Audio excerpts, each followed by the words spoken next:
فرمایا کہ اس کے حضور استغفار کرو، وہ آسمان سے بارشیں نازل کرے گا، تمہیں بیٹے بھی دے گا، تمہیں مال بھی دے گا، لہلہاتے باغ بھی ہوں گے، چلتی نہریں بھی ہوں گی، معیشت کا پہیہ چل جائے گا اگر تم اللہ سے ڈرنے والے بن جاؤ گے۔ تو آج ہم کہتے ہیں یہ ہو فلاں ماہر اور فلاں شخص ہو تو پھر ہماری معیشت بہتر ہو سکتی ہے۔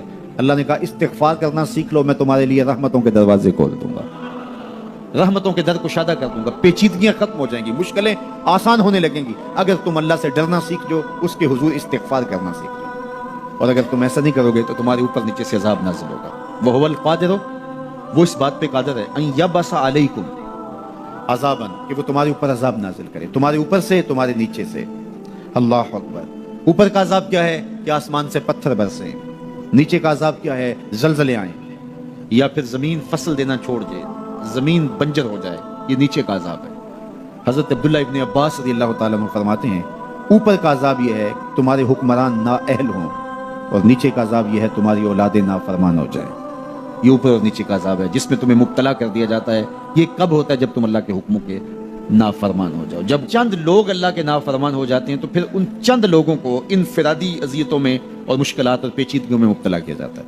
لیکن جب کوئی قوم من حیث المجموع اللہ کے حکموں کو توڑتی ہے اور اس کے حکام سے روگردانی کرتی ہے تو پھر پوری قوم کو مشقتوں میں، اذیتوں میں، تکلیفوں میں مبتلا کر دیا جاتا ہے۔ اس کا علاج کیا بتایا؟ استغفار۔ حضرت نوح علیہ السلام نے جو اپنی قوم سے کہا تمہیں مال بھی ملے گا، تمہیں دولت بھی ملے گی، تمہیں بیٹے بھی ملیں گے، سرسبز جو ہے وہ باغات بھی نصیب ہوں گے، ان کی شاخیں پھلوں سے لدی ہوئی ہوں گی، چلتی ہوئی نہریں اور برستی ہوئی بارش، ساون کے نچڑتے ہوئے بادل، اور ماحول کی خنکیاں اور خوبصورتیاں اور جمال اور لہلہاتے ہوئے سبزے، اور تمہارے اوپر ہر طرح کی عنایات برسیں گی اگر تم اللہ سے ڈرنا سیکھ جاؤ گے اور اللہ کے حضور استغفار کرنا سیکھ جاؤ گے۔ تمہیں خوشحال اور خوبصورت زندگی عطا کر دی جائے گی۔ اللہ اکبر۔ لیکن اگر تم ایسا نہیں کرو گے تو تمہاری معیشت تنگ کر دی جائے گی۔ استغفار کریں، تقوی کے خوگر ہو جائیں، شکر کرنے کی عادت ڈالیں۔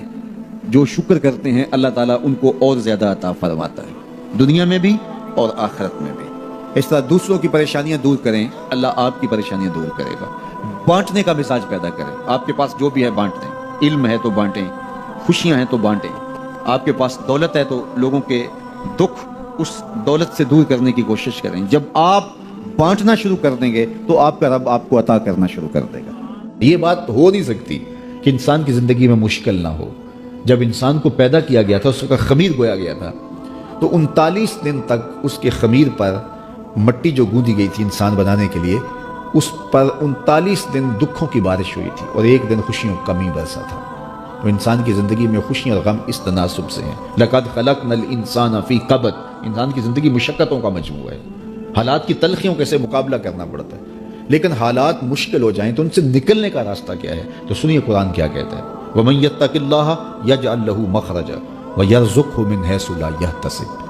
جو اللہ سے ڈرنے لگ جاتا ہے، تقوی اختیار کر لیتا ہے، تو پھر اللہ تعالیٰ جل شانہ اس کے لیے مخرج پیدا کر دیتا ہے، یعنی اس مصیبت سے نکلنے کے اللہ راستے دیتا ہے۔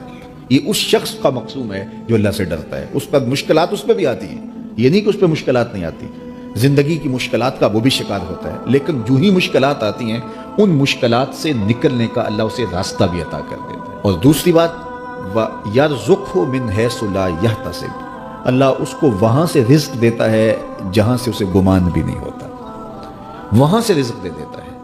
بندہ تو یہ کہتا ہے نا کہ مجھے یہاں سے ملے گا، یہاں سے، ایک بندے کی منصوبہ بندی ہے، لیکن جو اللہ سے ڈرنے والا ہوگا اللہ اس کو وہاں سے رزق دے گا جہاں اسے گمان بھی نہیں ہوگا، خیال بھی نہیں ہوگا کہ یہ راستہ بھی حصول رزق کا ہو سکتا ہے۔ تو یہ میرے رب کا وعدہ ہے، میرے رب کے وعدے سچے ہیں۔ تو جب تم اللہ سے ڈرنے لگو گے تو یہ تخت و تاج، یہ دنیا کی عزتیں، یہ تمہارے قدموں میں ہوں گی۔ اس سے ڈرنے کا نتیجہ ہے جو تمہارا رب تمہیں عطا فرمائے گا۔ حضرت عمر رضی اللہ تعالیٰ عنہ کی خدمت میں ایک شخص آیا، اس نے کہا میرے ہاں اولاد نہیں ہے، تو آپ نے کہا استغفار پڑھا کرو۔ ایک دوسرا شخص آیا کہ صاحب بارشیں نہیں ہوتی، فرمایا استغفار پڑھا کرو۔